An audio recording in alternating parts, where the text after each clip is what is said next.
Welcome, everyone, to a journey into the intricate and often unsettling landscape of the human heart and mind.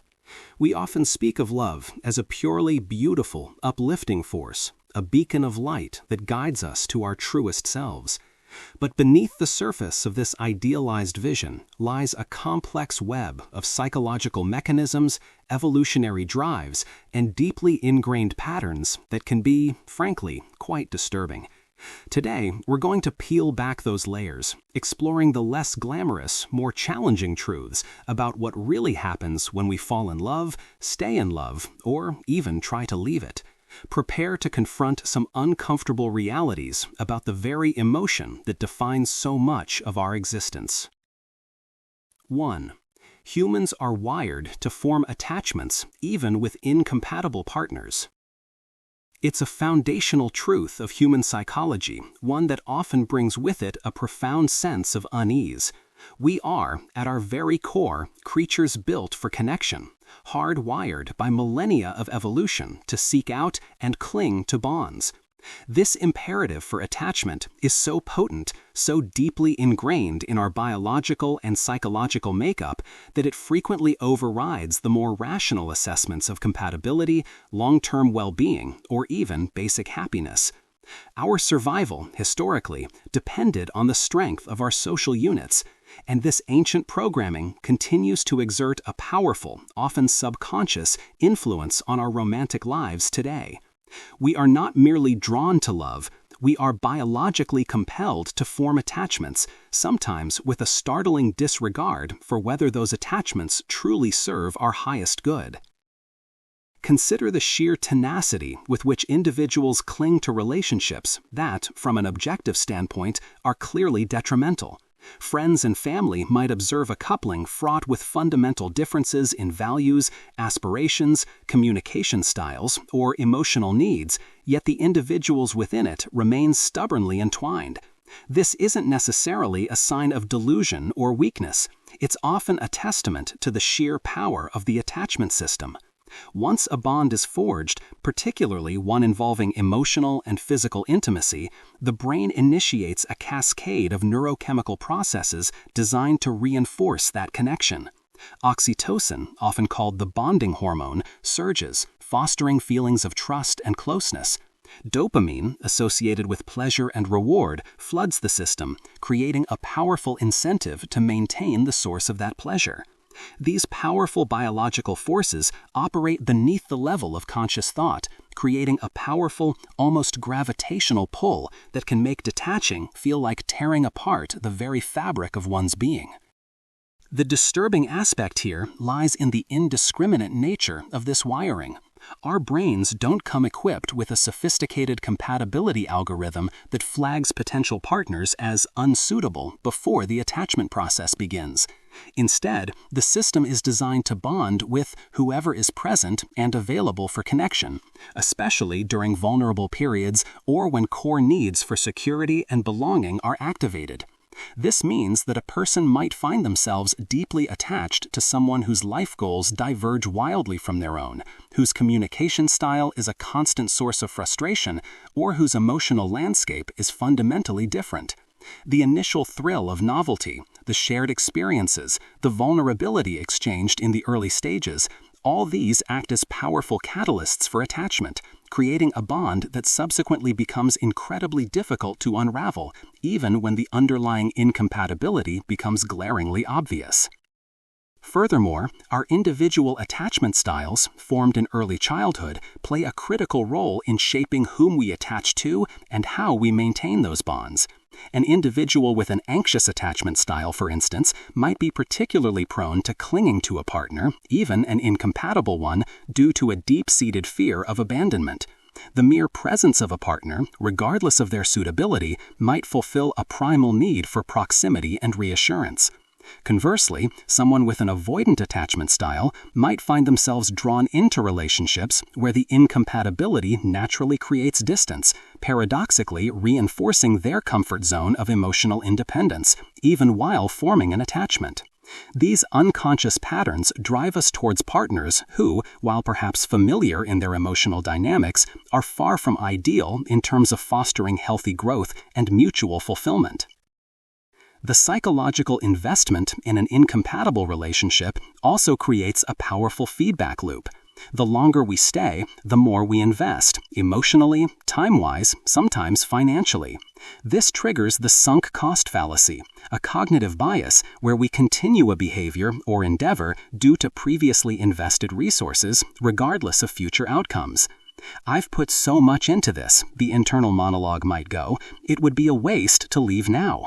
This rationalization further cements the attachment, making it even harder to acknowledge the incompatibility and sever the ties.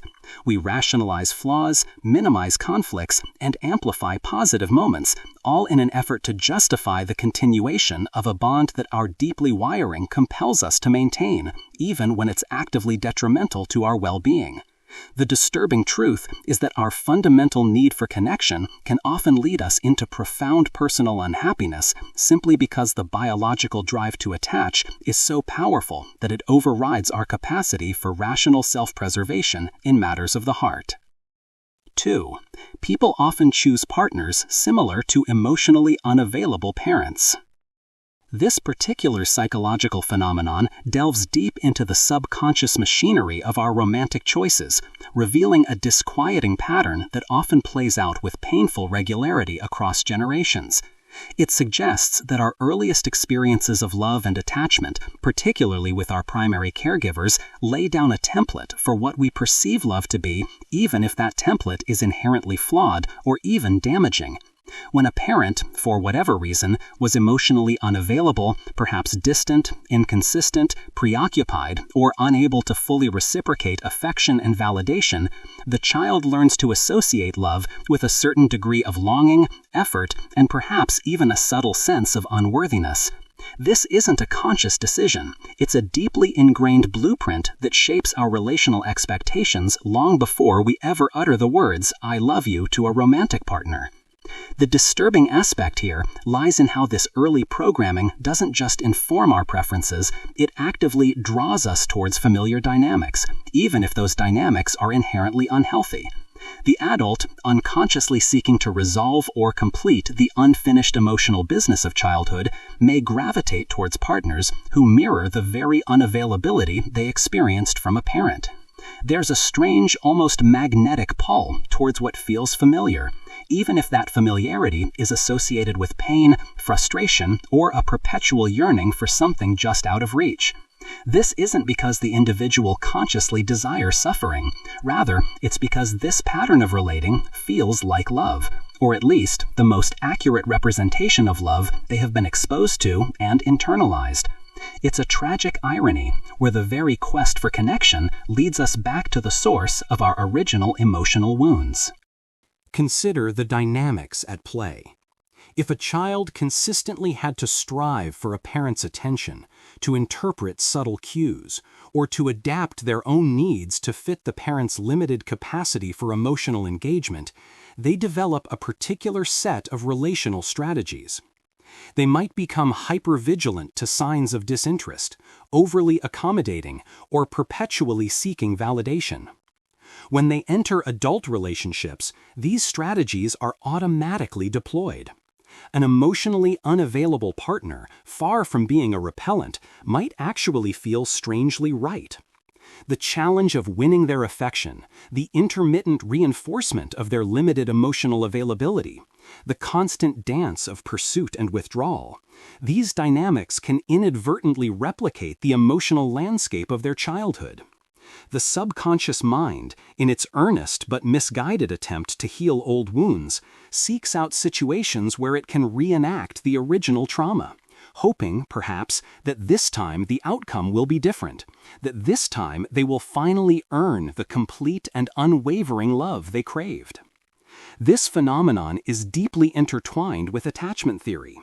Individuals who developed an anxious attachment style due to inconsistent parental availability might find themselves repeatedly drawn to avoidant partners. The avoidant partner, mirroring the emotionally distant parent, triggers the anxious person's core fears of abandonment and unworthiness, leading to a desperate pursuit of closeness that only pushes the avoidant further away. This creates a self-perpetuating cycle, a painful dance where both partners inadvertently reinforce each other's attachment wounds. Similarly, someone who grew up with an avoidant parent might themselves adopt an avoidant attachment style, and paradoxically, might still be drawn to partners who are also emotionally distant, as this dynamic feels safe and predictable, even if it prevents true intimacy. The discomfort of genuine, reciprocal emotional closeness can feel alien and even threatening, pushing them back towards the familiar, albeit unsatisfying, terrain of emotional distance. The difficulty in breaking this cycle lies in its subconscious nature. The individual may consciously desire a healthy, emotionally available partner, but their unconscious programming steers them towards the familiar. They might intellectualize the need for change, attend therapy, or read self-help books, yet find themselves repeatedly falling for individuals who embody the very traits they wish to avoid. It takes profound self-awareness, often cultivated through significant personal work, to recognize these patterns, understand their origins, and consciously choose to relate differently. The disturbing truth is that our past, particularly the emotional voids and inconsistencies of our formative years, casts a long and powerful shadow over our romantic present, silently dictating our choices and perpetuating cycles of longing and unfulfillment, all in the misguided pursuit of a love that feels like home, even when that home was never truly emotionally safe. 3. Breakups trigger withdrawal symptoms similar to drug detox. The pain of a breakup is universally acknowledged as one of life's most profound emotional trials. Yet to simply label it as sadness or grief barely scratches the surface of its intense physiological and psychological impact. The disturbing truth, increasingly illuminated by neuroscientific research, is that the experience of heartbreak bears a striking resemblance to the agonizing process of drug withdrawal. This isn't a mere metaphor, it's a reflection of how deeply our brains become chemically addicted to the presence, interaction, and even the anticipation of a loved one. When that source is abruptly removed, the brain, much like an addict deprived of their substance, goes into a state of profound distress, manifesting a constellation of symptoms that mirror a detox. Consider the neurochemical cocktail that floods the brain during the early stages of love and throughout a committed relationship. Dopamine, the neurotransmitter associated with reward and pleasure, surges when we anticipate or experience interaction with our beloved, creating a powerful craving similar to that experienced by someone anticipating a drug fix. Oxytocin and vasopressin, the bonding hormones, create a sense of deep attachment and security, making the partner's presence feel like a fundamental necessity. These chemicals, along with others, create a powerful internal reward system, reinforcing the relationship, making the partner a central component of our emotional and even physical well-being. The brain essentially learns to associate the partner with feelings of comfort, safety, pleasure, and purpose. When a breakup occurs, this steady supply of neurochemical rewards is suddenly cut off. The brain, accustomed to these regular doses, experiences a profound shock. The dopamine pathways, once firing with joyous anticipation, now register deprivation, leading to intense cravings for the ex-partner. Not just an emotional longing, but a visceral biological urge, much like a drug addict craving their next dose. This craving can manifest as intrusive thoughts, an obsessive replaying of memories, and an overwhelming desire to reach out, to reconnect, to simply have that familiar presence restored. The absence of oxytocin and vasopressin can lead to feelings of profound loneliness, anxiety, and a destabilization of one's sense of security, as if a vital support system has been abruptly removed. The physiological symptoms are equally telling. People experiencing heartbreak often report sleep disturbances, loss of appetite or overeating, significant weight changes, fatigue, muscle aches, and even a weakened immune system. These are not merely psychosomatic responses, they are direct manifestations of the body's stress response to the sudden withdrawal of a primary source of emotional and chemical regulation. The fight-or-flight system can remain activated, leading to a constant state of hyperarousal, anxiety, and an inability to relax. The emotional turmoil is not just sadness, it's a deep, pervasive feeling of emptiness, agitation, and a profound sense of loss that permeates every aspect of existence, much like the physical and psychological agony of drug withdrawal. Moreover, the brain regions associated with physical pain, such as the insula and anterior cingulate cortex, are activated during social rejection and heartbreak. This means that the emotional pain of a breakup isn't just in your head, it's registered by the brain as a form of physical suffering, explaining why people often describe a crushing feeling in their chest or a hollow ache. The brain is literally processing emotional pain in a way that overlaps with how it processes physical injury, adding another layer of intensity to the experience. The disturbing implication is that breaking up isn't merely a process of coming to terms with an emotional loss, it's a profound physiological ordeal that requires the brain and body to re-regulate themselves in the absence of a powerful, addictive stimulus. It explains why people often struggle so intensely to move on, why they might relapse into contact with an ex, and why the initial period after a separation can feel utterly unbearable. Understanding this neurochemical reality doesn't diminish the emotional significance of love. Rather, it underscores its immense power and the profound biological vulnerability we carry when we open ourselves to such deep connection.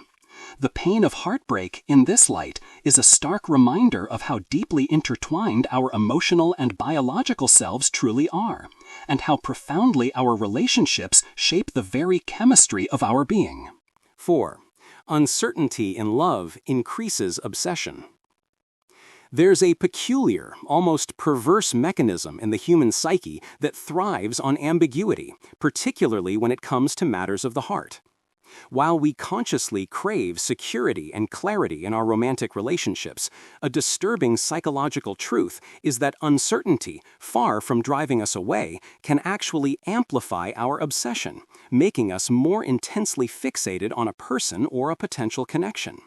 This phenomenon taps into our innate desire for resolution, our brain's tendency to fill in gaps, and the potent allure of intermittent reinforcement, creating a powerful, often unhealthy cycle of pursuit and preoccupation. Imagine a situation where a potential partner sends mixed signals, sometimes warm and engaged, other times distant and elusive. They might offer glimpses of profound connection only to withdraw without explanation. This inconsistency, rather than deterring interest, often ignites it. The human brain, a pattern-seeking machine, is immediately engaged in trying to solve the puzzle. Why are they like this? What do they truly feel? What does this mean for us? This constant questioning fuels an internal narrative, keeping the person at the forefront of our thoughts. The mind becomes a relentless detective, replaying conversations, analyzing gestures, searching for clues, and constructing elaborate theories to explain the ambiguity. This mental energy, far from being a sign of disinterest, is a potent indicator of growing obsession. This mechanism is closely related to the concept of intermittent reinforcement, a powerful psychological principle observed in behavioral science. If a reward, in this case affection, attention, or signs of interest, is delivered consistently, it's appreciated, but the behavior leading to it becomes somewhat routine. However, if the reward is delivered intermittently and unpredictably, the desire for it intensifies dramatically. Think of a slot machine. The uncertainty of when the next jackpot will hit keeps players pulling the lever far more persistently than if they knew exactly when they would win or lose. In love, an emotionally uncertain or inconsistent partner provides this intermittent reinforcement. The occasional warm gesture, the fleeting moment of intimacy, the rare expression of affection becomes incredibly potent, triggering a dopamine rush that reinforces the pursuit and makes the periods of absence or distance even more agonizing and attention-grabbing. We become addicted not just to the reward, but to the anticipation of the reward, and the uncertainty magnifies that anticipation. The ego also plays a significant role. When faced with uncertainty, especially from someone we are attracted to, our self-esteem can become intertwined with winning their affection or securing their commitment. The ambiguity can feel like a challenge, a riddle to be solved, or a validation to be earned. This can lead to an intensified effort, a greater investment of time and emotional energy as we strive to overcome the perceived obstacle of their unavailability or indecision. The more elusive they are, the more we might feel compelled to prove our worth, to demonstrate our desirability, or to simply figure them out, believing that if we just try hard enough, the uncertainty will finally dissipate. Furthermore, uncertainty can create a powerful fantasy space. When a partner is fully known and available, the relationship exists largely in reality.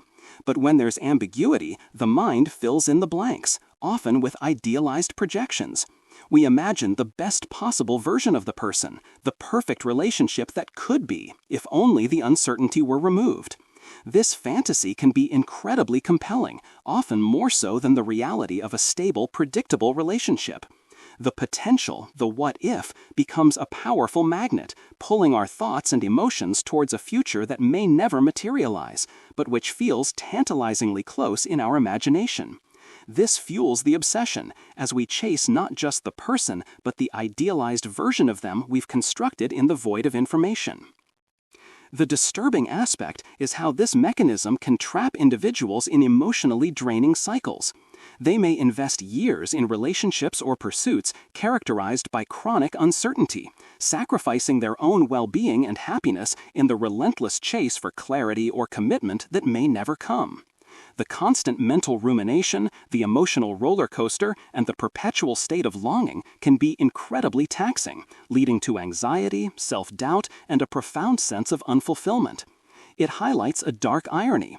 While our conscious minds yearn for stability and clear affection, our subconscious can be powerfully drawn to the very ambiguity that causes us distress, turning the quest for love into an obsessive, often painful, and ultimately unrewarding endeavor. 5. Many people confuse attention with affection. In the intricate dance of human connection, where desires and needs often intertwine in complex ways, there exists a particularly pervasive and disturbing misconception: the conflation of attention with genuine affection. While attention is undoubtedly a component of affection, it is not its sole or even primary indicator, and mistaking the two can lead to profound emotional distress, unfulfilling relationships, and a distorted understanding of what true love and care entails. This confusion often stems from deeply rooted needs for validation, recognition, and a sense of being seen. Needs that, when unaddressed or misdirected, can cause us to latch on to any form of acknowledgement, irrespective of its underlying emotional quality. Consider the fundamental difference. Attention is about focus, presence, and acknowledgement. It's about being noticed, being heard, or having one's existence registered by another. Affection, on the other hand, is about warmth, care, tenderness, and a genuine emotional regard for another's well-being. It involves empathy, understanding, and a desire for the other person's happiness, often manifesting in supportive actions, emotional intimacy, and unconditional positive regard. While affection naturally involves attention, attention itself can be manipulative, superficial, self-serving, or even hostile without containing any true affection. The disturbing part arises when individuals, particularly those with unmet emotional needs from childhood or those experiencing low self-esteem, become so starved for validation that any form of acknowledgement feels like a lifeline. A person who struggles with feeling invisible or unimportant might interpret a partner's grand gestures, dramatic displays, or even controlling behaviors as signs of deep love, simply because these actions command focus and make them feel seen. A partner who creates drama, engages in power struggles, or constantly seeks to dominate conversations is undoubtedly giving attention, but it is an attention devoid of genuine affection and often detrimental to the other person's emotional health. Yet, for someone desperate for recognition, this intense focus, even if negative, can be mistakenly perceived as a powerful form of care. This dynamic is particularly insidious in relationships where one partner might be emotionally unavailable or manipulative. Such individuals might be adept at showering their partner with intense, albeit sporadic, attention, perhaps through extravagant gifts, sudden declarations, or demanding constant communication, without ever truly engaging with their partner's emotional world or demonstrating consistent empathetic care. The recipient, caught in the cycle of intermittent reinforcement, as discussed earlier, becomes addicted to these bursts of attention, interpreting them as proof of love, even as their deeper emotional needs for genuine connection, understanding, and consistent affection remain unmet. The dramatic highs of intense attention can overshadow the quiet, pervasive lows of emotional neglect, creating a dangerous illusion of intimacy.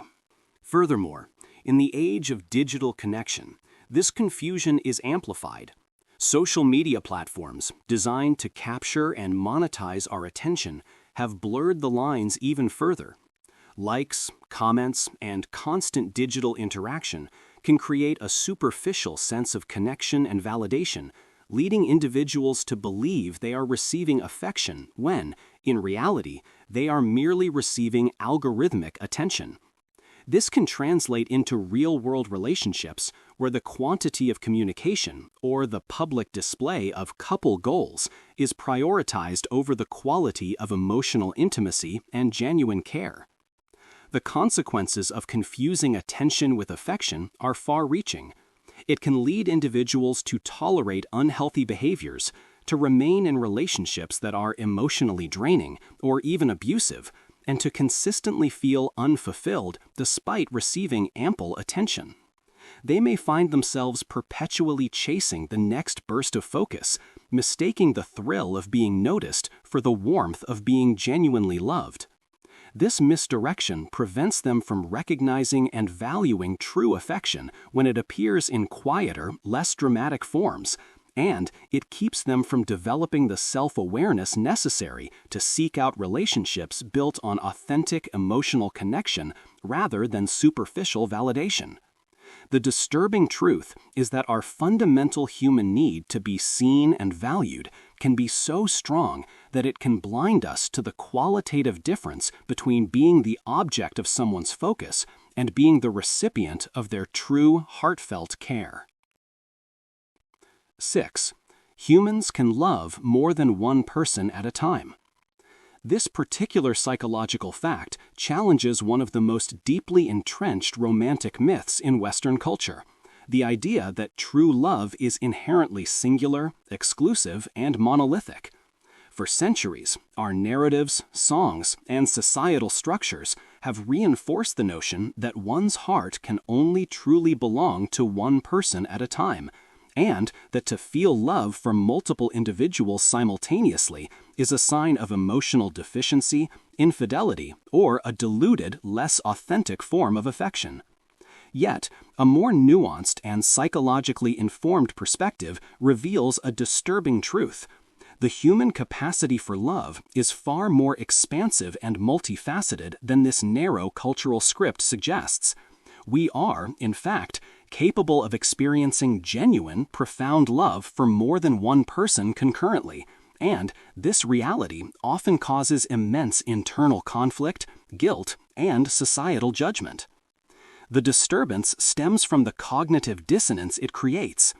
If we are taught that love is a zero-sum game, where giving love to one person necessarily detracts from another, then the experience of loving multiple people feels inherently transgressive and wrong. However, this model misunderstands the nature of love itself. Love is not a finite resource that gets depleted when shared. Rather, it is an emotion, a capacity, and a set of behaviors that can be directed towards various individuals in different ways, fulfilling different needs and aspects of our being. We readily accept loving multiple children, multiple friends, or multiple family members, each with a unique and profound bond. Why then, when it comes to romantic love, do we suddenly assume a strict limitation? The answer lies partly in societal constructs around monogamy, ownership, and the idealization of romantic partnership as the only source of complete fulfillment. When a partner is expected to be everything, best friend, lover, confidant, co-parent, emotional rock, intellectual equal, the pressure on that single relationship becomes immense. The idea that another person could fulfill some of these roles, or even entirely different ones, threatens this idealized singularity. But human beings are complex, with multifaceted needs and desires. One partner might ignite our intellectual curiosity, another might provide profound emotional security, and a third might awaken a passionate, adventurous spirit. These different connections can tap into distinct parts of our personality, fostering growth and fulfillment in ways a single relationship might not be able to encompass entirely. Neuroscience also offers some insights. While the initial in-love phase, characterized by intense romantic passion and obsessive focus, might indeed be largely singular due to the brain's reward system hyper-focusing on one individual, the broader, more enduring experience of love, characterized by attachment, compassion, and deep care, involves different neural circuits. These circuits are not necessarily exclusive. The capacity for empathy, connection, and commitment can extend to multiple individuals, albeit often in different forms and intensities. The love we feel for a long-term partner, built on shared history and deep attachment, can coexist with a nascent, passionate love for someone new, or a profound, comforting love for another established bond. These are not necessarily interchangeable or competing. They can be distinct emotional experiences. The challenge is, and the source of much distress, arises from the ethical and practical implications of this capacity. While we can love multiple people, navigating such a reality within a society largely built on monogamous expectations is incredibly complex. It requires immense honesty, self-awareness, and open communication with all parties involved. Without these, the natural capacity for multiple loves can lead to secrecy, betrayal, and profound hurt, not because the love itself isn't inherently wrong, but because the societal framework struggles to accommodate it. The disturbing truth is that denying this capacity can lead to significant internal conflict. Individuals who find themselves loving more than one person often experience immense guilt, believing they are fundamentally flawed or betraying their partners. They might suppress these feelings, leading to emotional repression or resentment, or act on them secretly, leading to infidelity and broken trust. Acknowledging this psychological reality isn't an endorsement of any particular relationship structure. Rather, it's an invitation to understand the complexities of the human heart more honestly. It forces us to question deeply ingrained assumptions about love, exclusivity, and commitment, revealing that our emotional landscape is far richer, messier, and more expansive than we often dare to admit, often causing profound internal and external turmoil when it clashes with societal norms. 7. People romanticize the past and ignore why the relationship failed. The human mind possesses a remarkable, albeit sometimes detrimental, capacity for selective memory, particularly when it comes to past romantic relationships. After a breakup, as the initial pain begins to subside, there's a disturbing tendency to rewrite history, to filter out the unpleasant realities, and to construct an idealized narrative of the relationship that often bears little resemblance to the truth.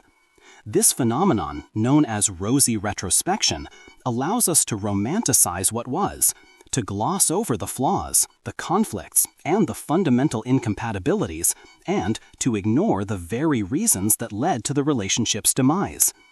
It's a psychological defense mechanism, a way of protecting ourselves from the harsh realities of disappointment and failure, but it ultimately hinders growth and can trap us in cycles of regret and misguided longing. Consider the aftermath of a separation. In the immediate wake, the pain is raw, and the reasons for the breakup are often front and center in our minds. We recall the arguments, the unmet needs, the betrayals, the fundamental differences that made the relationship unsustainable. However, as time passes, a subtle shift begins to occur. The sharp edges of memory begin to soften. The mundane frustrations fade, replaced by vivid recollections of shared laughter, intimate moments, and the initial spark of connection. The difficult conversations, the persistent disagreements, the feelings of loneliness or resentment, these are gradually pushed to the periphery or reinterpreted through a more charitable lens. The brain, in its effort to process and categorize, often prioritizes positive memories, particularly when they are linked to powerful emotional experiences, like love. The disturbing aspect here is that this romanticized view isn't just a benign distortion, it actively prevents us from learning critical lessons.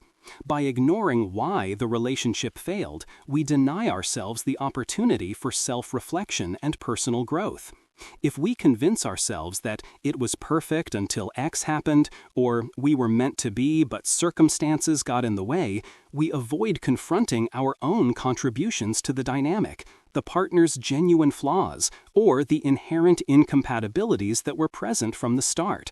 This prevents us from identifying unhealthy patterns in our own behavior, understanding what we truly need in a partner, or recognizing red flags in future relationships. We become stuck in a loop, prone to repeating the same mistakes because we haven't genuinely processed the past. This romanticization is also fueled by our emotional attachment to the idea of what could have been. The fantasy of the perfect relationship, the soulmate connection, or the happily ever after is incredibly powerful.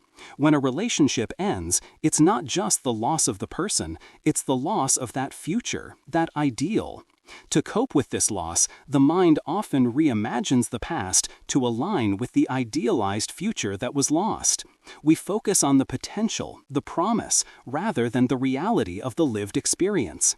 This creates a painful dissonance where the idealized memory clashes with the present reality of separation, fueling regret and a yearning for a past that never truly existed in its embellished form. Furthermore, societal narratives about the one and the enduring power of love contribute to this phenomenon. Movies, books, and popular culture often portray love as something that conquers all, suggesting that if a relationship fails, it must be due to some external force or a tragic misunderstanding, rather than fundamental flaws. This cultural backdrop makes it harder to accept the mundane, often painful truth that some relationships simply don't work, regardless of how much love was present, because of deep-seated incompatibilities or unhealthy dynamics. The consequences are significant. Individuals who romanticize past relationships may find themselves perpetually comparing new partners to an idealized ex, leading to dissatisfaction and an inability to fully engage in present connections. They might entertain thoughts of reconciliation, driven by a distorted memory of what was, only to find themselves back in the same problematic dynamic if they do reunite. This cycle prevents genuine healing and forward movement. The disturbing truth is that our psychological need to preserve positive memories and avoid the discomfort of failure can actively sabotage our ability to learn from our romantic past, keeping us chained to a distorted version of history that prevents us from building a healthier, more fulfilling future. The power of love. Love can blind people to emotional exploitation. Love, in its purest form, is often hailed as a force that elevates, connects, and heals. Yet within its powerful embrace lies a disturbing vulnerability: the capacity for love to utterly blind individuals to emotional exploitation. When we are deeply in love, our psychological defenses can be significantly lowered, our judgment clouded, and our capacity for objective assessment severely compromised. This isn't a flaw in the love itself, but rather a dangerous side effect of the intense emotional, chemical, and psychological investment we make in another person, creating fertile ground for manipulation and abuse to take root and flourish undetected, or at least unacknowledged. Emotional exploitation, in its various insidious forms, thrives on this vulnerability. It can manifest as gaslighting, where a partner systematically undermines another's perception of reality; as manipulative control, where one person dictates the other's choices, relationships, or even thoughts; as constant criticism and belittling, eroding self-esteem; or as a pattern of emotional blackmail, using guilt or threats to achieve desired outcomes. In a healthy relationship, these behaviors would ideally trigger alarm bells, prompting self-preservation and a re-evaluation of the partnership. However, when love is present, these alarms are often muted or entirely silenced. The disturbing mechanism at work involves several psychological factors. Firstly, the intense desire to maintain the bond, fueled by the neurochemical rewards of attachment, makes us resistant to anything that threatens the relationship. Confronting exploitation means confronting the painful truth that the person we love might be harming us, a truth that is incredibly difficult to reconcile. Our brains, programmed to seek continuity and avoid cognitive dissonance, will actively try to rationalize or minimize the exploitative behavior. They didn't mean it. They're just stressed. I must have provoked them, or they love me in their own way. These internal narratives serve to protect the image of the beloved and, by extension, the relationship itself, even at great personal cost. Secondly, love often fosters a profound sense of empathy and a desire to see the best in our partner. This is a beautiful aspect of love, but it can be weaponized by an exploitative individual. We might interpret their manipulative actions as signs of their own pain or insecurity, believing that with enough love and understanding, we can fix them or help them overcome their struggles. This empathetic response, while noble, can lead us to continually forgive, tolerate, and even enable behaviors that are actively detrimental to our well-being. We become so focused on their potential or their perceived pain that we neglect our own suffering and the reality of their actions. Thirdly, the gradual nature of emotional exploitation makes it particularly insidious. It rarely begins with overt abuse. Rather, it often starts with subtle shifts, small infringements, and minor manipulations that slowly escalate over time. Because these changes are incremental, and because they occur within the context of a loving relationship, they are easily dismissed, normalized, or rationalized.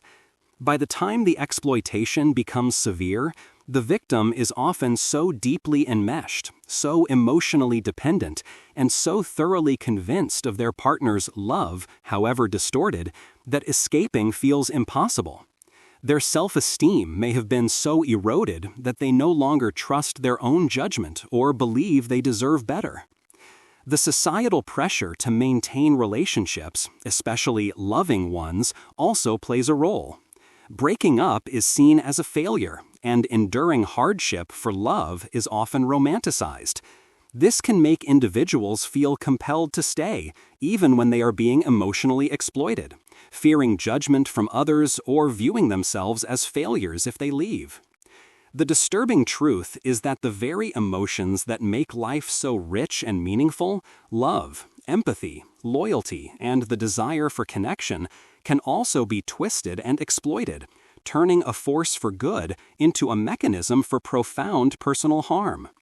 It reveals a chilling vulnerability in the human condition, where the deepest bonds of affection can become the very chains that bind us to suffering, all while our heart insists on seeing only the light. 9.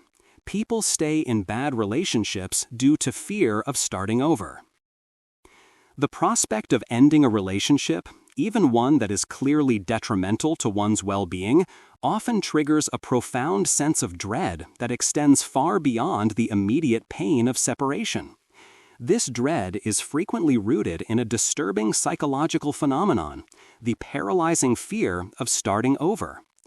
This isn't merely about the sadness of saying goodbye. It's a multifaceted anxiety encompassing the unknown, the perceived difficulty of rebuilding a life, the potential for loneliness, and the daunting challenge of re-entering the dating world. This fear can become so overwhelming that it traps individuals in unhappy, unfulfilling, or even toxic relationships, preferring the misery of the familiar to the terrifying uncertainty of a new beginning. Consider the sheer weight of what starting over entails after a significant relationship. It's not just about finding a new partner. It often means disentangling shared lives, separating finances, dividing possessions, potentially moving homes, restructuring social circles, and redefining one's identity.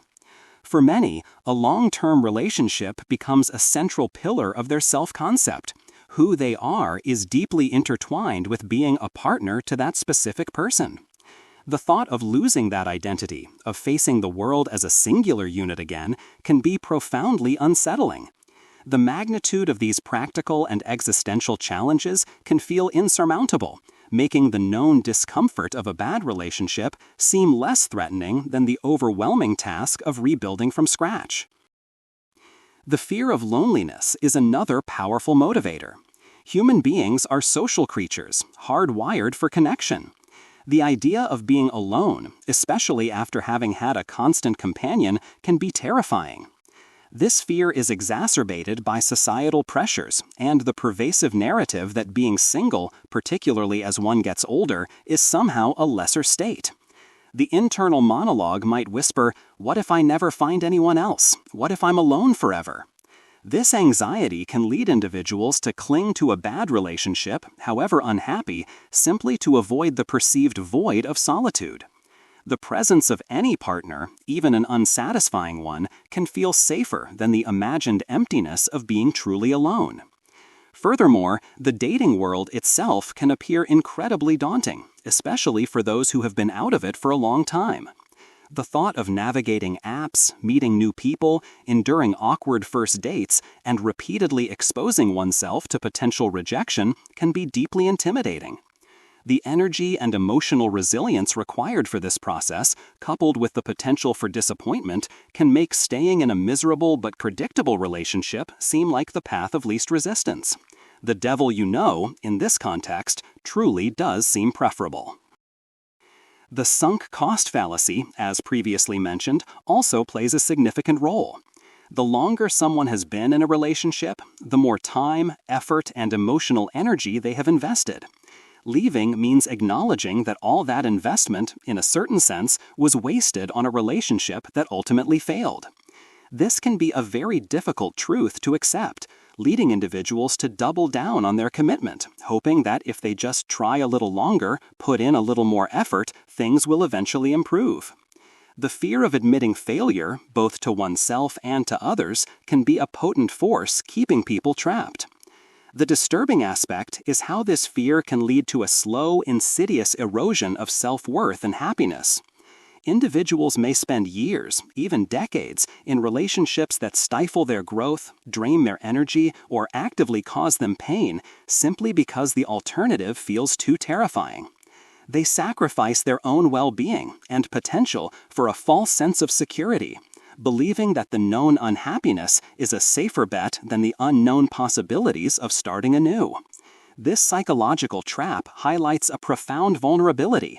Our innate drive for security and comfort can, paradoxically, become the very mechanism that keeps us chained to suffering, preventing us from pursuing the genuine happiness and fulfillment we deserve. Loneliness can trick the brain into thinking it's love.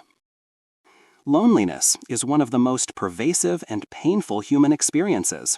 A deep-seated ache that signals a fundamental need for connection is unmet. When this void persists, it can trigger a powerful and disturbing psychological phenomenon. The brain, in its desperate attempt to alleviate the distress of isolation, can begin to misinterpret the emergence of any connection, any attention, any proximity as the profound emotion of love. This isn't a conscious choice. It's a primal, almost survivalist response, where the intense longing for belonging can hijack our emotional processing, leading us to project feelings of love onto interactions that are in reality far from genuine affection or a truly healthy partnership. Consider the biological imperative behind connection. Humans are social animals. Our brains are wired for collaboration, attachment, and community. Chronic loneliness activates the same pain centers in the brain that respond to physical injury, signaling that social isolation is a threat to our well-being. To escape this deeply uncomfortable state, the brain becomes highly receptive to any potential source of connection. In this heightened state of vulnerability, the discerning filters that normally guide our romantic choices can become severely compromised. The bar for what constitutes love drops dramatically, and even fleeting attention or superficial compatibility can be inflated into something much grander and more significant. The disturbing aspect lies in how easily the brain can be deceived when starved of connection. A person experiencing profound loneliness might meet someone who offers even a modicum of interest, a listening ear, or a shared activity. In their desperate state, these gestures, which might ordinarily be seen as simple friendship or polite interaction, are amplified and imbued with intense romantic significance. The brain, craving the neurochemical rewards of connection, like oxytocin and dopamine, rushes to create a bond, interpreting the relief from loneliness as the intoxicating rush of falling in love. The warmth of human interaction, however superficial, is mistaken for the deep emotional intimacy that defines genuine love. This phenomenon is often exacerbated by a lack of self-awareness and a desperate desire for external validation. When individuals feel fundamentally alone, their sense of self-worth can diminish, making them more susceptible to attaching to anyone who seems to offer acceptance or companionship. They might overlook significant red flags, rationalize problematic behaviors, or ignore fundamental incompatibilities, all because the primary goal is to escape the agonizing grip of loneliness. The fear of returning to that isolated state becomes a powerful motivator to cling to the nascent connection, regardless of its true quality or potential for long-term happiness. Furthermore, the narrative of finding love is deeply ingrained in our culture as the ultimate solution to loneliness. This societal pressure can push individuals to seek out romantic partners as a cure for their isolation, rather than addressing the underlying issues that contribute to their loneliness or cultivating other forms of meaningful connection. When a potential romantic partner appears, the brain, conditioned to believe that this is the answer, readily constructs a narrative of love around the interaction, even if the emotional foundation is shaky or non-existent. The consequences of this psychological trick can be severe. Individuals may rush into relationships that are ill-suited, emotionally draining, or even harmful, simply to escape the pain of loneliness. They might mistake codependency for deep connection, or cling to partners who provide only superficial companionship, leading to a profound sense of emptiness even within the relationship. When the initial high of escaping loneliness wears off, they are often left with the realization that they are still deeply unfulfilled, having merely substituted one form of emptiness for another.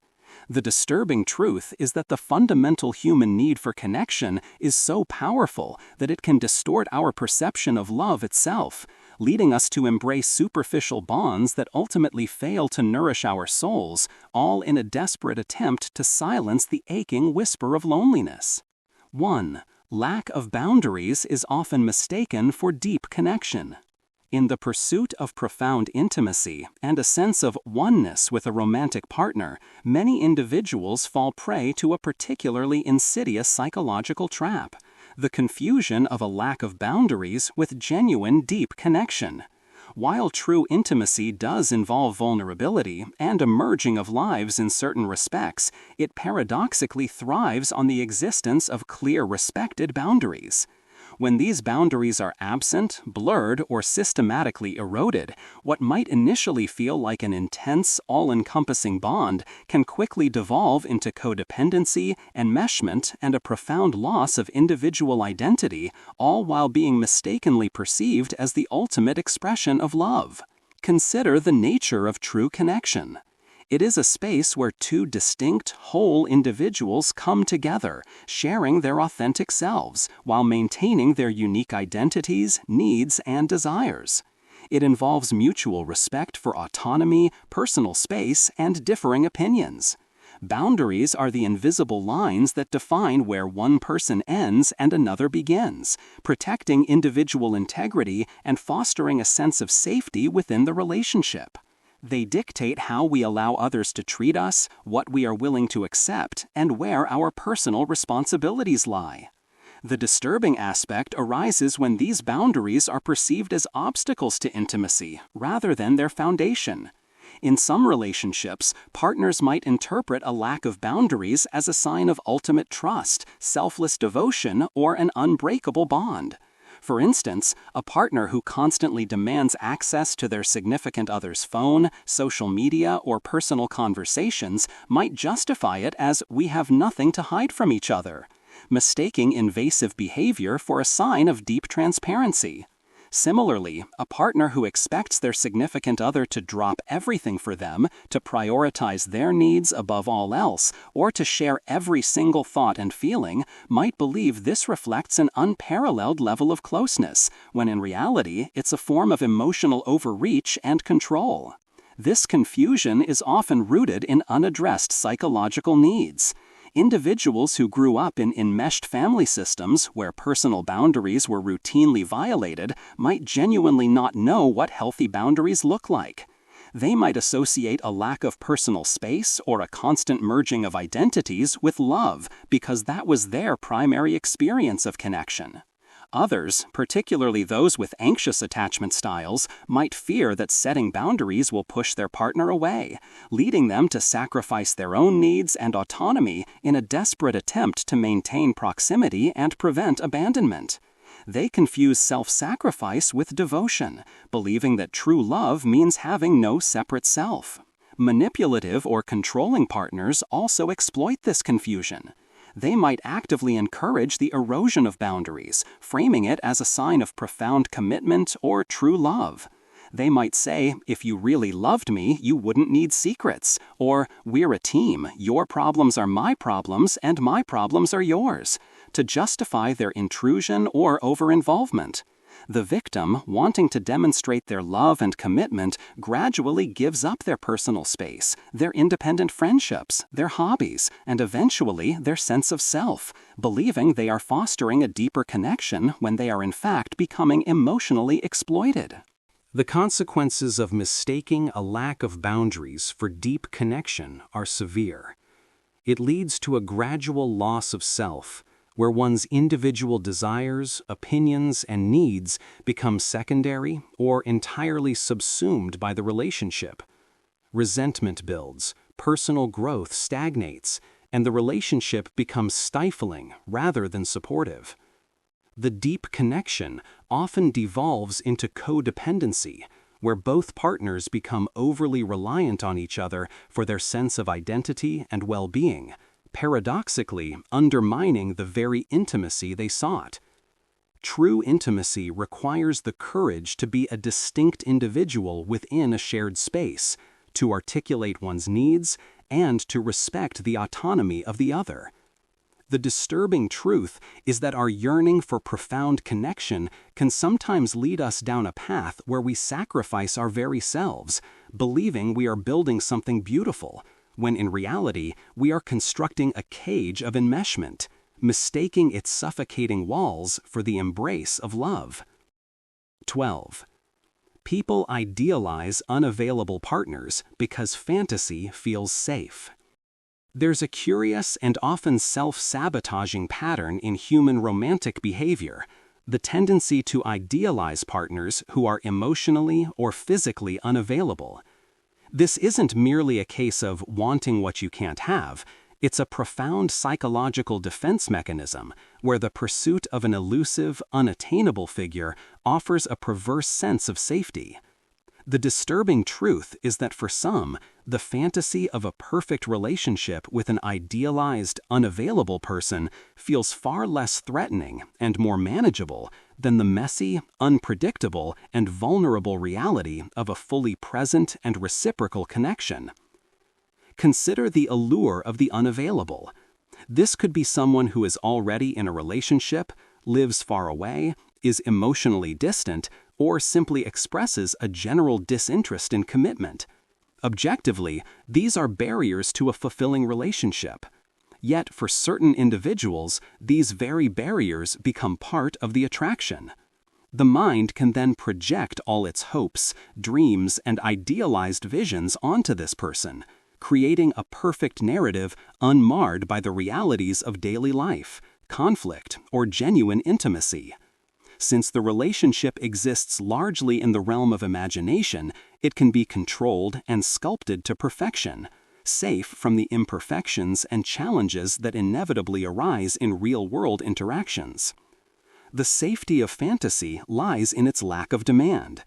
An unavailable partner cannot truly disappoint, betray, or challenge us in the intimate ways a present partner can. There's no need for difficult conversations, no compromise required, no risk of rejection beyond the initial unavailability. The relationship remains perpetually in a state of potential, a beautiful what if that never has to confront the gritty reality of shared bills, differing opinions, or emotional needs that clash. This allows the individual to experience the idea of love, the feeling of longing, and the thrill of pursuit, without ever having to expose themselves to the deep vulnerability and potential pain of a truly intimate connection. This pattern is often rooted in past emotional wounds, particularly those related to early attachment. Individuals who experienced inconsistent or conditional love from caregivers might have learned that genuine intimacy is inherently unsafe or comes with a high price. A fully available partner offering consistent affection and demanding reciprocal vulnerability can feel overwhelming or even terrifying. It triggers fears of engulfment, rejection, or the re-experience of past hurt. The unavailable partner, paradoxically, offers a shield against these fears.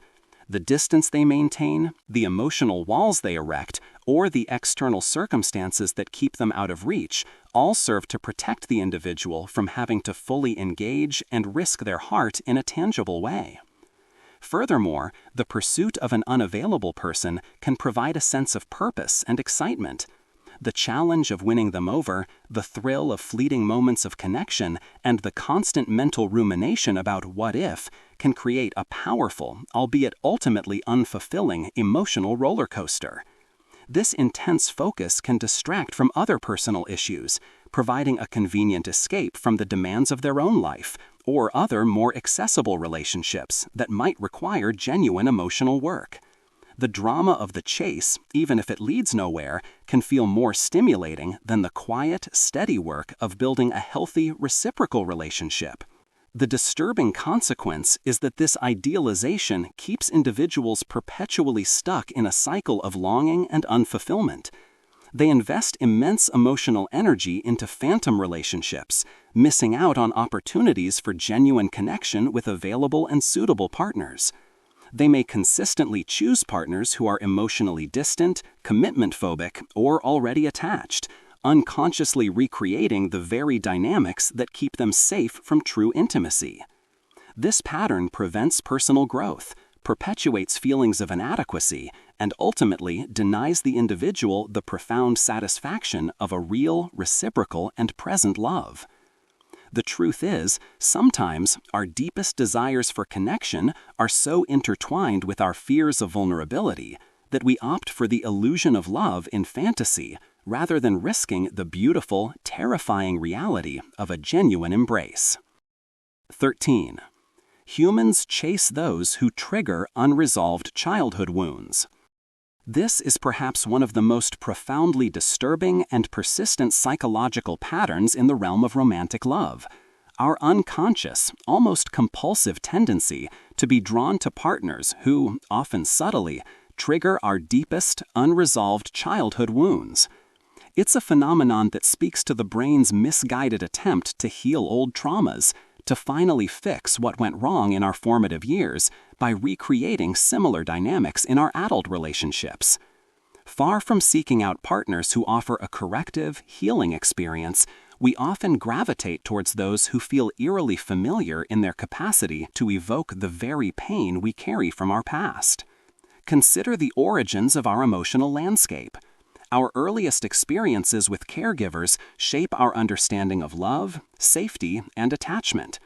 If a child grew up with a parent who was critical, they might develop a wound around self-worth and a constant need for external validation. If a parent was emotionally distant, the child might carry a deep fear of abandonment and a perpetual yearning for connection. These wounds, though often buried beneath conscious awareness, create a powerful internal compass that, paradoxically, points us towards partners who will inadvertently, or sometimes intentionally, press on those very sore spots. The disturbing mechanism is the subconscious drive for repetition compulsion. Psychodynamic theory suggests that we unconsciously seek to replay past traumas in new contexts, not to suffer again, but in a desperate, often futile attempt to master them, to achieve a different, more positive outcome. If a child felt unheard by a parent, they might unconsciously seek out partners who are poor listeners, hoping that this time they will finally be heard and validated. If a child felt neglected, they might choose partners who are emotionally unavailable, hoping that this time their persistent efforts will finally win the affection they craved. The familiarity of the dynamic, however painful, feels like a chance to rewrite the script, to finally receive the love and acceptance that was missing. This isn't a conscious choice, it's an unconscious magnetic pull. The chemistry we feel with someone can often be a signal that they are activating these old patterns. The intensity of attraction might not always be a sign of true compatibility, but rather a sign that this person is touching a deeply embedded emotional blueprint. The initial spark might feel exhilarating, but it's often because they are engaging with our unfinished emotional business, offering a tantalizing, albeit often false, promise of resolution. The emotional roller coaster this creates can be mistaken for passionate love, rather than the activation of old wounds. Furthermore, these partners often feel right or familiar precisely because they resonate with our childhood experiences. Even if those experiences were painful, they are what we know. A truly healthy, emotionally available partner might feel alien, even boring, because they don't trigger the familiar intensity of the chase or the drama of unresolved conflict. The comfort of the known, even if it's uncomfortable, can be more compelling than the fear of the unfamiliar, even if the unfamiliar promises genuine healing. The consequences of this pattern are profound and often tragic. Individuals find themselves repeatedly in relationships that mirror their childhood traumas, perpetuating cycles of pain, frustration, and unfulfillment. They might blame themselves, their partners, or fate without understanding the underlying psychological drive. This prevents genuine healing and growth, as they are constantly rewounding themselves in the misguided attempt to finally close old wounds. Breaking this cycle requires immense self-awareness, often cultivated through therapy, to identify these patterns, understand their origins, and consciously choose to respond differently to the triggers that pull them towards unhealthy familiarity. The disturbing truth is that our deepest wounds, far from repelling us from similar experiences, often act as powerful invisible magnets, drawing us into relationships that inadvertently force us to relive the very pain we desperately seek to overcome, all in a subconscious quest for a resolution that can only truly begin when we acknowledge and address the past within ourselves. Validation becomes more addictive than affection. In the complex tapestry of human emotional needs, there's a critical distinction between affection and validation, a distinction that, when blurred, can lead to a disturbing and powerful psychological addiction. Affection is the warmth, care, and tenderness we receive from others, a genuine expression of love and concern for our well-being. Validation, on the other hand, is the acknowledgement and affirmation of our worth, our feelings, our thoughts, or our existence. While both are important, the human psyche, particularly when insecure or emotionally wounded, can become so profoundly addicted to external validation that it eclipses the need for genuine affection, leading to a relentless pursuit of approval that often comes at the expense of authentic connection and self-worth. Consider the fundamental drive for validation. From infancy, we seek our parents' approval, their gaze, their affirmation that we are good, capable, and worthy of love. If this validation was inconsistent, conditional, or absent in childhood, an insatiable hunger for it can develop. The adult, carrying this wound, enters relationships with a deep-seated need for others to confirm their value. Each compliment, each sign of approval, each moment of being seen or liked becomes a powerful hit of dopamine, a temporary balm for the underlying insecurity. This reward system makes validation incredibly potent and, crucially, highly addictive. The disturbing aspect is that this addiction can overshadow the quieter, more consistent, and ultimately more nourishing experience of affection. Affection is often steady, unconditional, and doesn't demand performance. Validation, especially when sought externally, often comes with strings attached. I will validate you if you behave a certain way, look a certain way, or achieve certain things.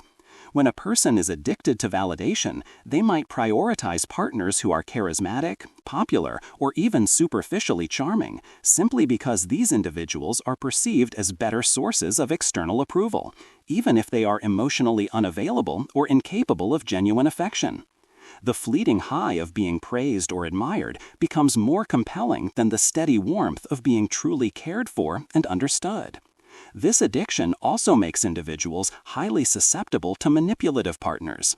A manipulator can expertly dole out validation, praising their target one moment and withdrawing approval the next, creating a powerful cycle of intermittent reinforcement. The victim, desperate for the next hit of validation, will work harder, conform more, and sacrifice their own needs in an attempt to regain the manipulator's favor. They become trapped in a dance where their self-worth is completely contingent on the external approval of another, constantly chasing a feeling of adequacy that is always just out of reach. This dynamic can be incredibly damaging, leading to a profound loss of self and an inability to trust one's own judgment. Furthermore, the pursuit of validation can lead to an inability to tolerate criticism or disagreement. If one's self-worth is entirely dependent on external affirmation, any challenge to that affirmation feels like a direct attack on one's identity. This can make healthy conflict resolution impossible, as the individual is constantly seeking to avoid anything that might jeopardize their source of validation. They might become people-pleasers, suppressing their own opinions and desires to maintain external approval, further eroding their sense of self. The consequences are far-reaching. Relationships built on the pursuit of validation rather than genuine affection are often superficial, unstable, and ultimately unfulfilling. The individual is constantly performing, constantly seeking external proof of their worth, rather than developing an intrinsic sense of self-esteem. They might confuse a partner's attention or praise with love, overlooking the absence of deeper care, empathy, or true emotional intimacy. Breaking free from this addiction requires a profound shift, turning inward to cultivate self-validation, recognizing that true worth comes from within, not from external sources. The disturbing truth is that our fundamental human need to feel worthy can be so powerfully hijacked by the pursuit of external validation that it can overshadow the deeper, more enduring need for genuine affection, trapping us in a relentless and ultimately unsatisfying quest for approval that leaves us perpetually hungry and emotionally unfulfilled. 15. People often choose emotional familiarity over emotional health. One of the most perplexing and disheartening patterns in human relationships is the disturbing tendency for individuals to prioritize emotional familiarity over emotional health.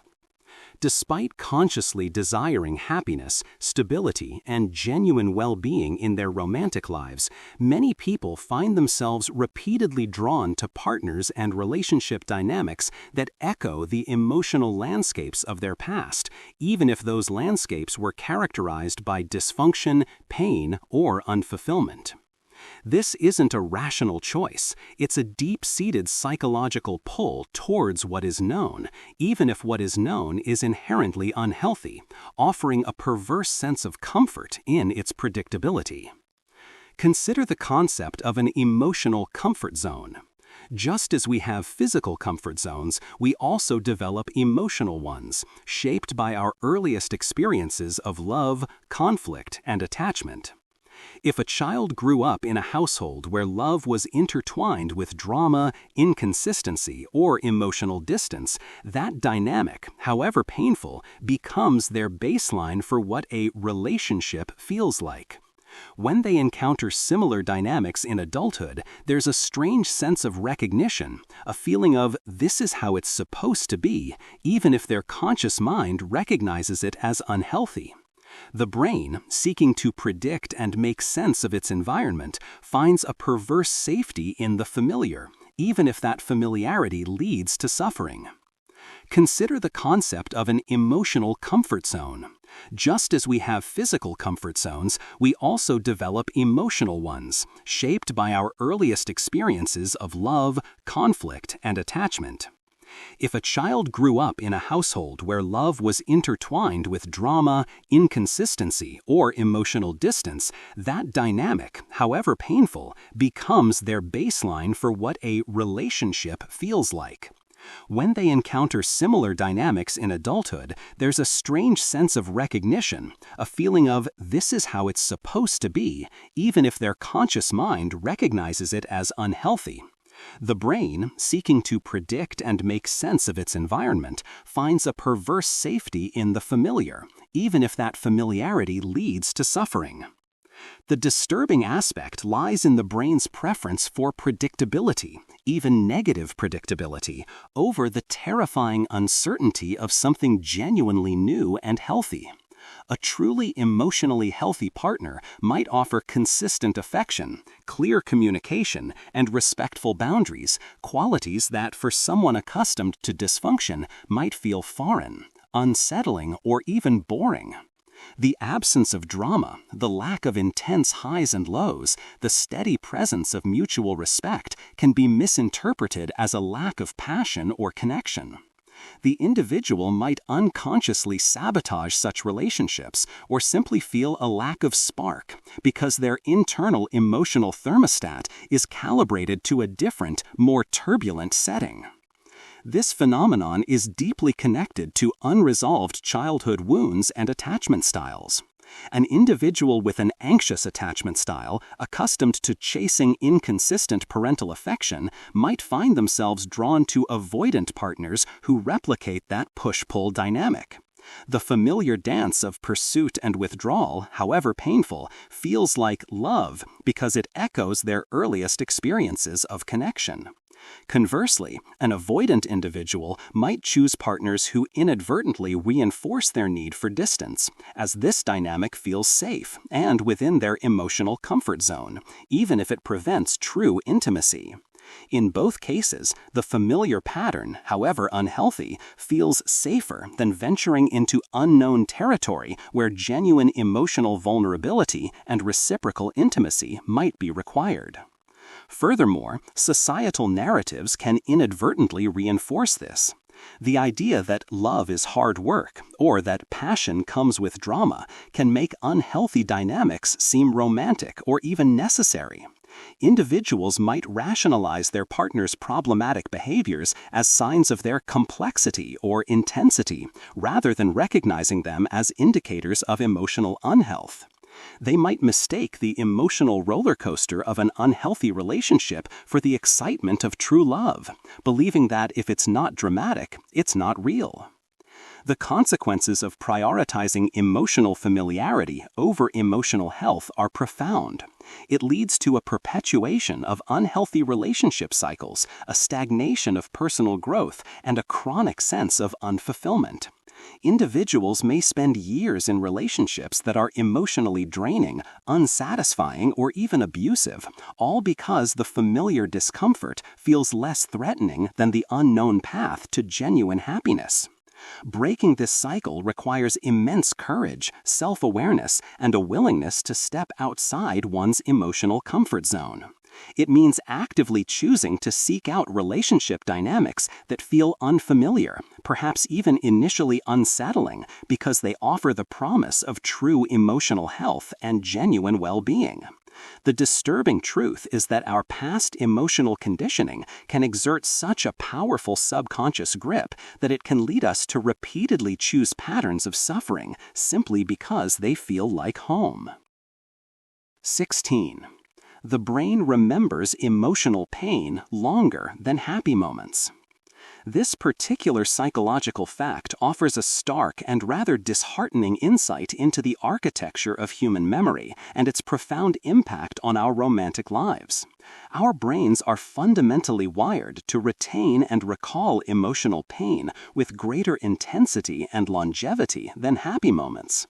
While joyful experiences provide fleeting bursts of pleasure and contribute to our overall well-being, it is the sting of betrayal, the ache of rejection, the trauma of abandonment, or the chronic stress of conflict that often leaves the deepest, most indelible imprints on our psyche.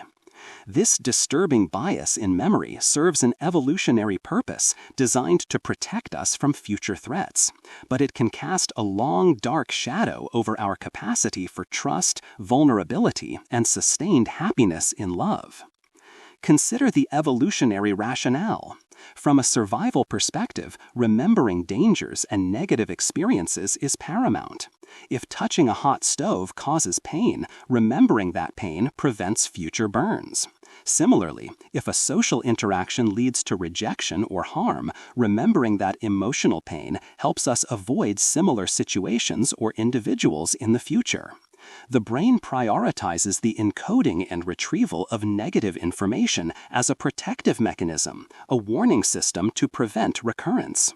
This negativity bias is deeply embedded in our neural pathways, making emotional pain particularly salient and resistant to fading.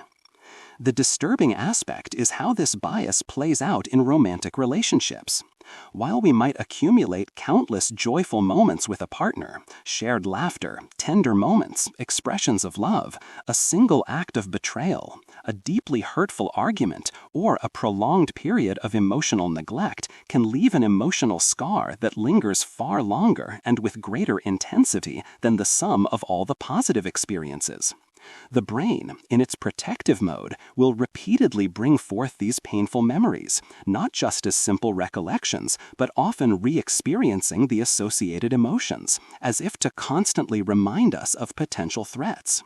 This can make it incredibly difficult to forgive, to rebuild trust, or to move past past hurts, even when a partner has genuinely changed or made amends.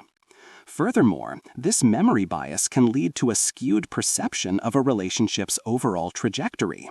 Even if a relationship had many more good times than bad, the lingering intensity of the painful moments can overshadow the positive ones, leading individuals to believe the relationship was worse than it objectively was. This can contribute to resentment, a reluctance to fully commit, or a tendency to dwell on past grievances, creating a constant undercurrent of negativity that erodes present happiness.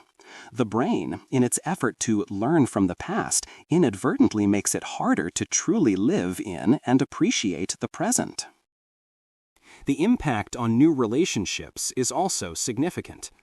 Individuals carrying unresolved emotional pain from past relationships might project that pain onto new partners, becoming overly cautious, suspicious, or quick to interpret new situations through the lens of past hurt.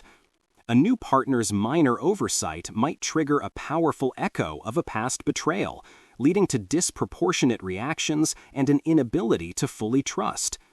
The brain, conditioned by past pain, is constantly scanning for signs of danger, making it difficult to fully open oneself to the vulnerability required for deep, new connections.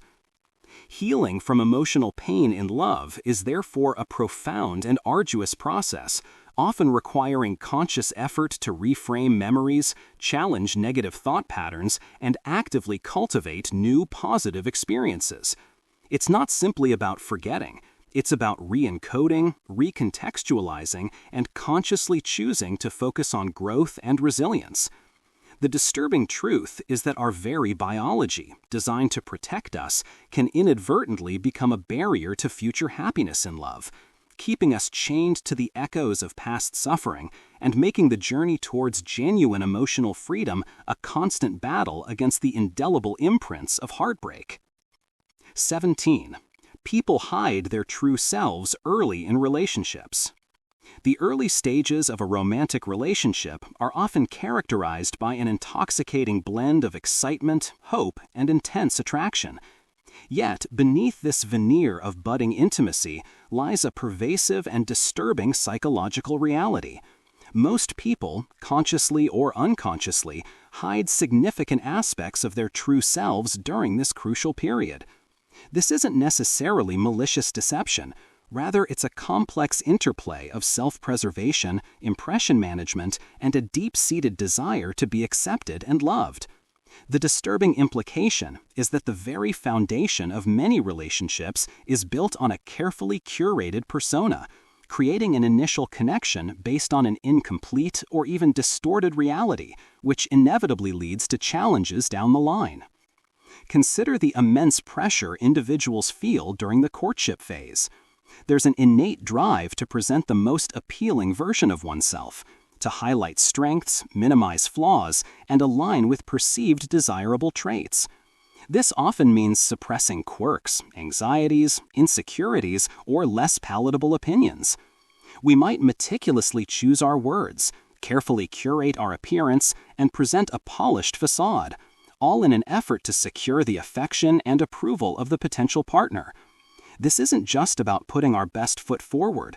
It's often about actively concealing aspects of our personality or lifestyle that we fear might be judged or rejected. The disturbing aspect is that this hiding is often mutual, creating a dynamic where two carefully constructed personas are interacting, rather than two authentic individuals. Both partners are to varying degrees performing, leading to a superficial connection that lacks the depth and honesty required for true intimacy. The love that develops in these early stages is often a love for the idealized version of the other person, a love based on projection and incomplete information, rather than a genuine acceptance of their whole messy self. This creates a fragile foundation, as the true selves, with all their complexities and imperfections, will inevitably begin to emerge as the relationship deepens. Why do we do this? Firstly, fear of rejection is a powerful motivator. The vulnerability of exposing our true selves with all our insecurities and past wounds is immense. It feels safer to present a more acceptable, less risky version of ourselves. Secondly, there's an unconscious desire to fit the mold of what we believe the other person wants. We might subtly or not so subtly adjust our interests, opinions, or behaviors to match theirs, believing that shared interests are a prerequisite for connection, even if it means sacrificing our own authenticity.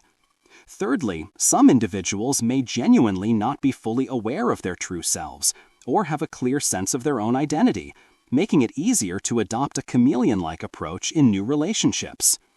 The consequences of this initial hiding are significant. When the true selves inevitably begin to emerge, as they must for a relationship to deepen beyond the superficial, it can lead to disillusionment, confusion, and a sense of betrayal. One or both partners might feel as though they were fooled, or that the person they fell in love with was not real. This can create a crisis of trust and authenticity, forcing the couple to essentially re-fall in love with each other, with their genuine, unvarnished selves, a process that can be painful and challenging. The quirks that were once hidden become apparent, the insecurities that were suppressed begin to surface, and the differing opinions that were avoided now demand to be addressed. Furthermore, this hiding prevents the development of true intimacy, which thrives on authenticity and vulnerability. If we are constantly guarding aspects of ourselves, we can never truly be seen or accepted for who we are, and therefore can never experience the profound security and belonging that comes from being loved unconditionally. The disturbing truth is that our innate desire to be loved can lead us to construct facades, creating an initial connections that are built on illusion, and ultimately making the journey to genuine emotional freedom a longer, more arduous, and often painful process of revealing the truths we initially sought to conceal. 13. Many relationships start out of convenience. While popular culture often romanticizes love as a sudden, unexplainable, and utterly passionate force that sweeps us off our feet, the disturbing reality for a significant number of relationships is far more prosaic. They begin out of sheer convenience. This isn't to say that genuine love cannot develop within these arrangements, But the initial spark, the primary driver for forming the bond, is often rooted in practical considerations, shared circumstances, or a simple lack of other viable options, rather than an overwhelming, profound connection between two souls. This pragmatic origin, while understandable from a logistical standpoint, raises uncomfortable questions about the authenticity and depth of such initial connections and their potential for long-term fulfillment. Consider the various forms convenience can take. It might be proximity, co-workers who spend a lot of time together, neighbors who frequently interact, or individuals in the same social circle. The sheer ease of access, the shared context, and the natural opportunities for interaction can make someone an obvious, readily available partner. It requires less effort, less risk, and less venturing into the intimidating world of actively seeking a match. The path of least resistance often leads to a relationship, simply because it's the easiest one to stumble into. Beyond mere proximity, convenience can also stem from a shared life stage or pressing external circumstances. Perhaps it's a desire to settle down by a certain age, to have children, to find someone to share financial burdens, or to escape loneliness after a previous relationship ended. In these scenarios, the right person might be less about a profound emotional connection and more about someone who fits a particular life plan or fills an immediate void. The individual might overlook significant incompatibilities or a lack of genuine spark, prioritizing the practical benefits and the alleviation of external pressures over the deeper emotional resonance. The disturbing aspect is how readily we can rationalize these convenient connections as love. The human mind is adept at constructing narratives to justify our choices. Once a relationship is formed, even out of convenience, the brain's attachment system kicks in. Shared experiences, routine, and physical intimacy begin to weave a bond. The initial pragmatic reasons fade into the background, replaced by a belief that this relationship was meant to be, or that the comfort and familiarity are indeed signs of deep love. The absence of intense passion or profound emotional connection might be dismissed as mature love, or simply a different kind of love, rather than a reflection of the relationship's convenient origins. This phenomenon is often fueled by societal expectations. There's pressure to be in a relationship, to get married, to have a partner for social events. For many, simply having a partner, even if not the ideal one, fulfills these expectations and provides a sense of normalcy and belonging. The fear of being alone, of not conforming to societal norms, can drive individuals into convenient pairings, where the relationship serves a social or practical function more than a deep emotional one. The consequences of relationships starting out of convenience can be varied. Some may evolve into genuine loving partnerships as the individuals grow together and discover deeper connections. However, many remain superficial, characterized by a lack of profound emotional intimacy, unspoken resentments, or a lingering sense of unfulfillment. The partners might coexist peacefully, but without ever truly knowing or being known by each other. This can lead to a quiet desperation, a feeling that something essential is missing, even within a seemingly stable relationship. It can also lead to a midlife crisis of identity, as individuals confront the realization that they built their life with someone who was merely a convenient choice, rather than a true emotional partner. The disturbing truth is that our practical needs, our fear of loneliness, and the path of least resistance can often dictate our most intimate choices, leading us into relationships that fulfill a function but may ultimately leave our hearts longing for a connection that was never truly the primary driver. 19. People overlook incompatibility because of physical attraction. The power of physical attraction is undeniable, a primal force that can instantly draw us to another person, igniting a potent cocktail of neurochemicals and desires. Yet this very power harbors a disturbing psychological vulnerability, the capacity for intense physical attraction to completely overshadow or cause us to actively overlook fundamental incompatibilities that are crucial for the long-term health and happiness of a relationship.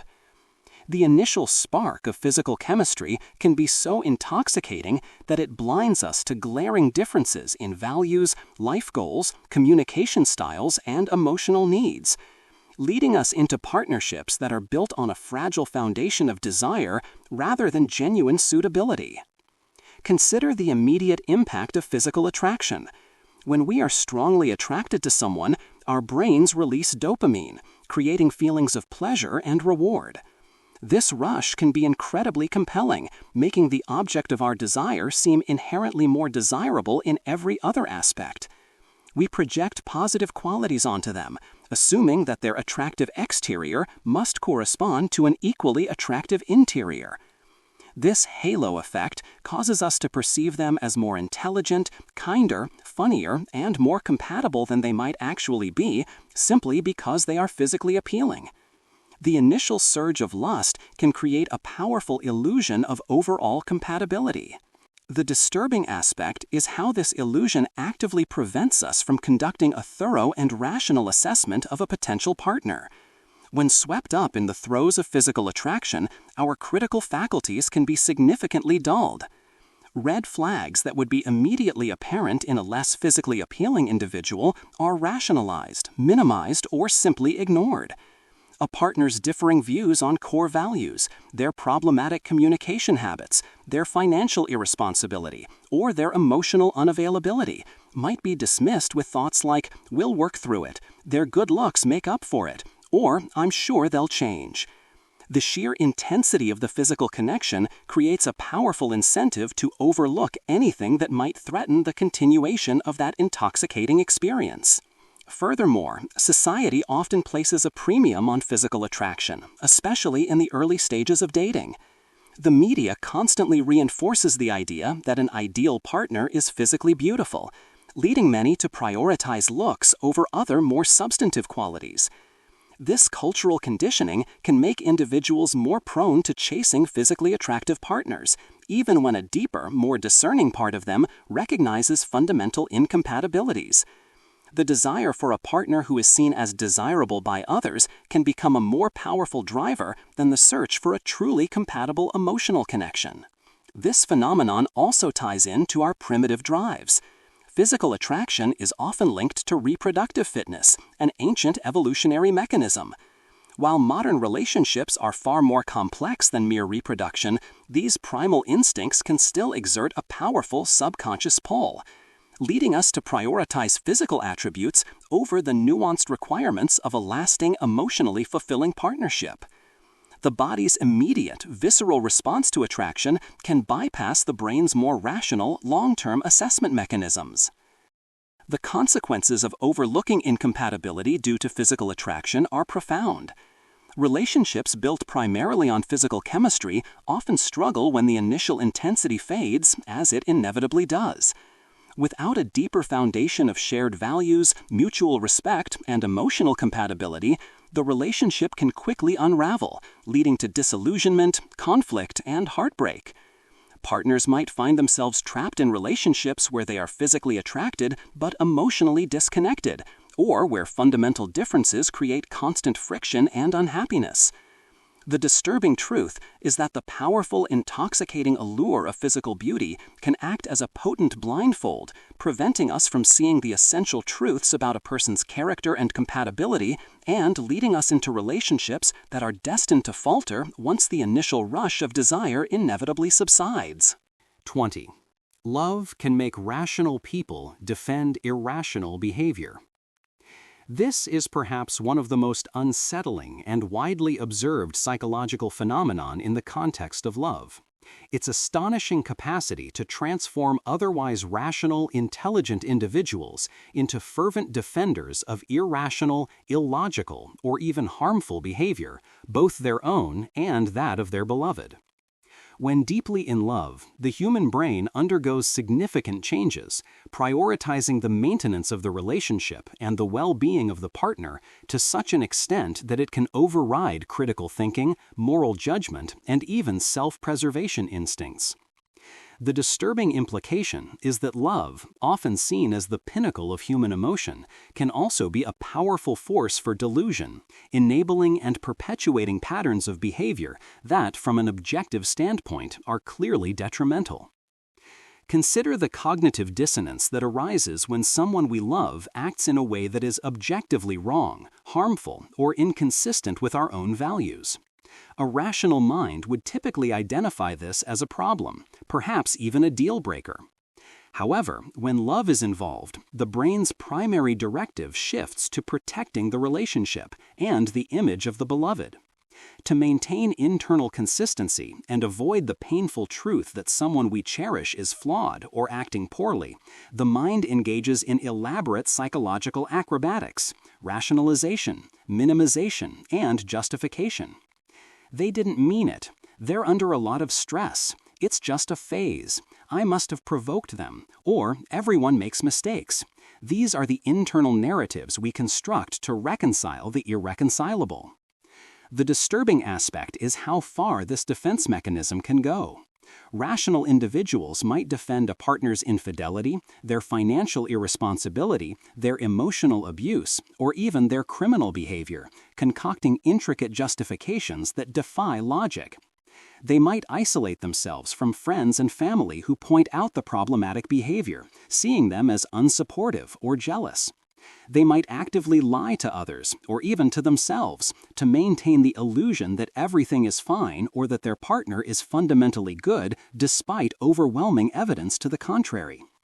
The desire to preserve the love, and by extension their investment in the relationship, becomes so potent that it overrides their capacity for objective reality testing. This phenomenon is fueled by several psychological factors. Firstly, the deep emotional investment in a relationship makes the prospect of its dissolution incredibly painful. To admit that a partner's behavior is truly indefensible would necessitate confronting the potential end of the relationship, a prospect that triggers immense fear, grief, and anxiety. It's easier in the short term to defend the indefensible than to face the emotional fallout of acknowledging a fundamental flaw. Secondly, our identity often becomes intertwined with our partners.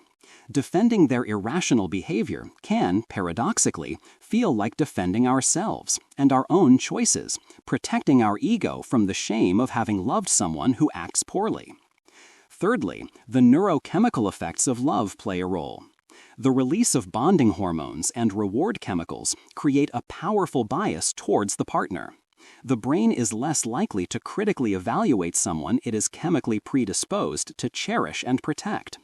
This biological predisposition can dampen the activity of brain regions responsible for critical judgment and self-preservation when it comes to the beloved, making us more susceptible to their influence and less capable of objective assessment. The consequences of love making rational people defend irrational behavior are severe. It can lead to individuals remaining in harmful, abusive, or unfulfilling relationships for far longer than they should, sacrificing their own well-being, self-esteem, and even safety. It can damage their relationships with friends and family who try to intervene, leading them to isolation. It perpetuates cycles of dysfunction, as the irrational behavior is never truly confronted or addressed. The disturbing truth is that love, in its profound intensity, can hijack our most fundamental cognitive processes, turning our capacity for reason into a tool for self-deception and self-sabotage. It reveals a chilling vulnerability in the human condition, where the very emotion that brings us the greatest joy can also lead us down paths of profound delusion, all in the desperate, misguided effort to protect the fragile, often flawed, edifice of our deepest affections. We've delved deep into the unsettling aspects of love today, moving beyond the romanticized ideals to confront the raw, psychological realities that often shape our experiences. From our biological wiring to form attachments regardless of compatibility, to the addiction-like withdrawal of breakups, the insidious pull of uncertainty, and the blinding power of physical attraction, we've seen how our minds can lead us down paths that are far from ideal. We've explored the subtle ways past wounds dictate our present choices, how validation can become a more potent drug than affection, and how the fear of starting over can trap us in unhappiness. The confusion of attention with affection, the mistaken belief that a lack of boundaries signifies deep connection, and the tendency to idealize the unavailable all highlight our vulnerabilities. And finally, the unsettling truth that love can make even the most rational among us defend the indefensible, showing just how profoundly this emotion can warp our perception and judgment. These aren't easy truths to confront, but understanding them is the first step towards navigating the complex landscape of love with greater awareness, self-compassion, and ultimately, a stronger foundation for genuine connection. By acknowledging these disturbing psychological facts, we gain the power to challenge our own patterns, to make more conscious choices, and to seek out relationships that truly nourish our emotional health, rather than simply repeating the familiar or succumbing to the powerful, sometimes deceptive currents of the heart. Thank you for joining me on this introspective journey.